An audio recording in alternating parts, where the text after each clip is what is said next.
Just wanted to give a brief overview of where we are. Well, as you may be aware, at 10 to midnight last night, a lone gunman walked into the pub here, the cotton tree behind me, and opened fire, resulting in 1 fatality and 3 seriously injured but not believed life-threatening injuries. Clearly the investigation is in its early stage, and we have a number of active leads which we're following up at the moment. I just want to reassure the community that we do not believe this to be a random attack. This is a good community with a good solid foundation and good community spirit, and this is an isolated incident which we're going to put every effort in to getting solved as quickly as possible. As I say, we don't believe that this to be a random attack, although we don't know who the intended victim was at this stage, as I say, with 4 males being injured as a consequence of the incident. The lone gunman then left the premises, is believed then to have got into a stolen vehicle which made off from the scene. Again, there's a number of leads which we're following up regarding that stolen vehicle, and hopefully more will materialise as the day progresses. It was a crowded pub at the time, wasn't it? Can you tell us about that and what kind of situation that would have been? Yeah, the premises itself is quite a small premises. It's a small pub. We believe that it was a family do. It was a family occasion with up to 22, including the deceased and the 3 injured males. They were having a family occasion here last night. It is fair to say that they are being cooperative, that the witnesses are being cooperative, but we believe that there was up to 20 people in the premises last night. What kind of occasion was it? Not quite sure at this stage. The early indications suggest that maybe this was a 60th birthday party and some connection with the deceased, but again, we're following up those leads now. How many shots were fired? We understand that there were 4 shots, although that's not been confirmed. And as I say, the forensic teams are in there now. They're doing their investigation, and hopefully by later on this afternoon we'll know some more. What type of gun was used? Again, that's not been confirmed, but again we believe it to be a revolver-type pistol. You mentioned how this was an isolated incident. A couple of suggestions here may be related to a dispute between those gangs. Is that something that you're looking into? It'd be inappropriate at this stage. I think that may frustrate the investigation. It'd be inappropriate to comment on that particular scenario, but we're not ruling that out. Was the man who was shot here, did he die at the premises? That I don't know. My understanding is that he was pronounced dead on arrival at hospital. That I don't know. Are the family known to the police? Yes, they are. They are known to the police. The deceased and the 3 injured males are known to the police. Again, but it would be unfair for me to link their criminal history to this particular incident. How were the 3 men doing who were injured? Well, serious injuries, but not life-threatening, we believe. We're waiting for an update from the hospital, and we're getting regular updates there. Obviously, we've got officers there. What I would say, first of all, is that our deepest condolences to the family. We do have family liaison officers working with the family at the moment who are quite rightly deeply shocked by what has occurred. I also would say that this community here in Droylsden is very supportive of the police, and there's a lot of work gone on to reduce the number of violent crimes across this division of Tameside and across Greater Manchester. And you will know, of course, that the Excalibur team within Greater Manchester has reduced the number of firearms incidents significantly over the last couple of years. So this, again, as I say, is a tragic incident which we will be throwing the full weight of the force behind to make sure that this is solved as quickly as possible. Is this a gangland attack? Pardon? Any idea about a motive? No motive at this stage. As I say, a number of theories that we're working on, but no solid motive at this stage. Working on the theory that it's a gangland? No, we're not working on that theory at the moment. As I say, we wouldn't rule anything out. Very open-minded. Very open-minded at this early stage. So just for clarification, this was a private party, was it? Is that right? That's our understanding. As I say, the very early stages of the investigation, our understanding is that this was a private party held at this public house. Again, it is worth mentioning that this public house does not feature on our radar as a troubled licensed premises. We work very, very closely with all the licensees around this area who are very cooperative with the police, and they keep a good house in order. This is not something that has been on our radar. Certainly this pub has not been on our radar as something that would cause us concern. How many people were with the gunman, do you think? We're not so sure at this stage. We do know that the gunman entered the premises on their own. We believe that there may have been 2 other people in the vehicle as it left, but again, that's not been confirmed. The vehicle was found in Hattersley. Is that where you're going to be concentrating your efforts? the perpetrators of this crime? A vehicle has been found in Hattersley. We don't know whether that's the actual getaway vehicle itself. We're still working on that now. Is there any description of the gunman? Not at this stage. All we know is that he walked into the pub wearing a balaclava. There's no further description than that at this stage.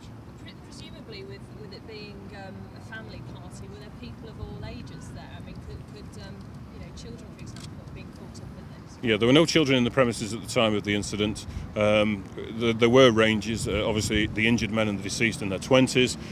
We are aware that obviously up to the ages of 65, I think, is the eldest, but no children.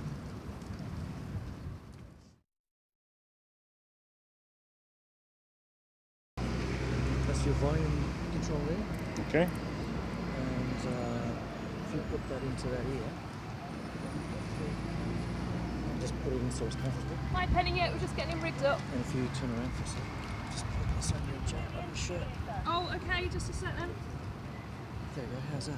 And you've got You want volume. me to do the interview? So, do you mind if I just stand there? No, that's fine.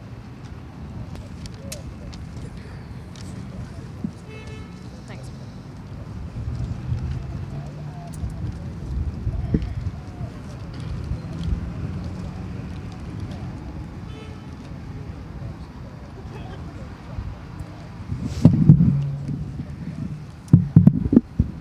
So probably all that just again if I don't. Yeah, that's fine. Yeah, you're going to lead me through. Yeah, I'll Yeah. lead you through. Yeah, you told us quite a bit there, so I'll Yeah, lead yeah, you through. yeah. Thank you. Yeah.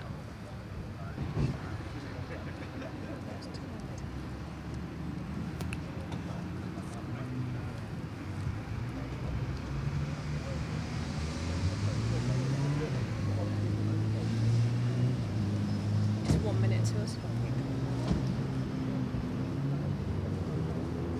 Oh, is there a tiny bit more give on that? That's lovely.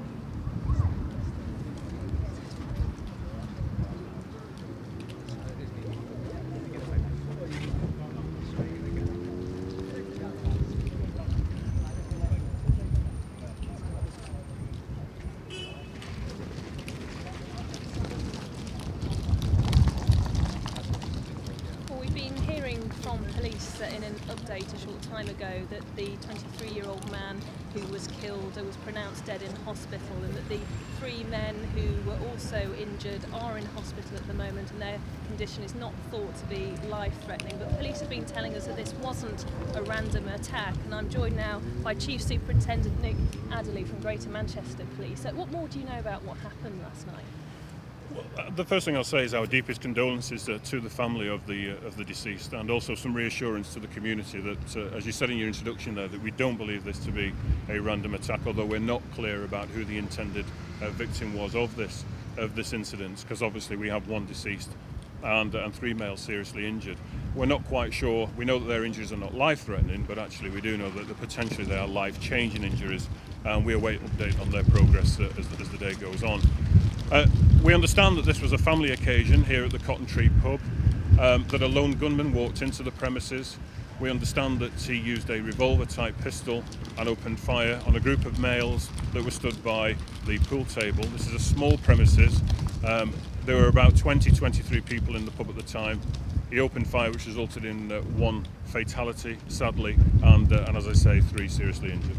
And I believe it was a 60th birthday party. Were there children in the pub at the time? Well, we understand that it was a family occasion. Early indications are suggesting that maybe it was a 60th birthday party. There were no children in the premises at the time, but clearly the age range from around about the 18 up to the 65 group. As I say, all the males that, including the deceased, were in their 20s. But as I say, there were older people in the premises up to the age of around about 65, but no children. And you said that the family whose party it was were known to police and had a criminal history. Does this form part of the motive you might be looking at with regards to this attack? We have no solid motive at the time. It is fair to say that all 4 of the males were known to the police, but it would be unfair of me to link their criminal history to this particular incident. So we're keeping a very open mind at this stage, in the early stages of the investigation. And you're looking for more than one offender, aren't you? The gunman went into the pub and came out, and I believe 2 men were waiting in a car outside, and the gunman had a balaclava. What happened then? Well, again, it is fair to say that the community here in Droylsden are a very, very good community who work really well with the police, and the witnesses that are coming forward we're very grateful for, and we would appeal for any other witnesses to come forward and to contact the police. Early indications again are suggesting that the lone gunman was alone as he walked into the premises and committed the act, but actually there were a number of other males that were possibly 2 other males that were sat in a getaway vehicle just round the corner from here as they made their way away from the area. Okay, thank you very much for joining us. Of course, police appealing for witnesses, and we know that the gunman got away in a Ford Focus car, and it was found dumped nearby and burnt out at around 6 miles away from here.